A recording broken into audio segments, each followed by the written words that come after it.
everyone, for this video, we are going to discuss noise and how it affects our communication system. But first, let us discuss what is noise. Noise is a random, undesirable electrical signal that may distort or affect the signal we are trying to transmit or receive. And by Shannon's model, the noise takes place between the transmitter and the receiver. So now let us proceed for the classification of noise. These are the external noise, atmospheric, extraterrestrial, and man-made noise. For the atmospheric noise, these are the electrical disturbances in the atmosphere.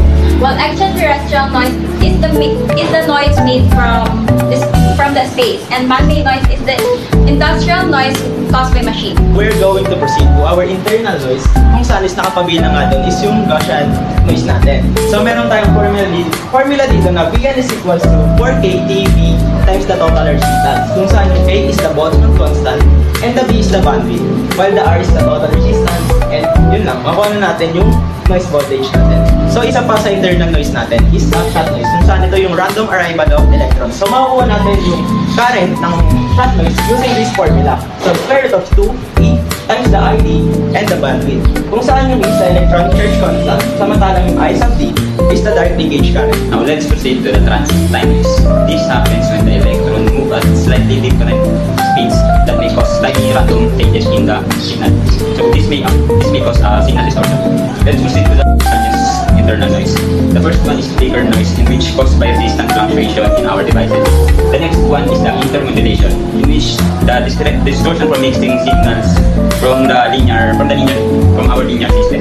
The last one is the crosstalk. These are simply the unwanted signal interference. So yung apat pa na additional miscellaneous noise ay yung impulse noise na kung saan nandito yung sudden na disruption sa signal, yung interference na kung saan nandito yung combination ng waves altering sa amplitude, at yung burst noise na kung saan nandito yung involvement ng step-like voltage changes, at yung last, yung avalanche noise na kung saan nandito yung high voltage breakdown na nakaka-apekto sa semiconductor.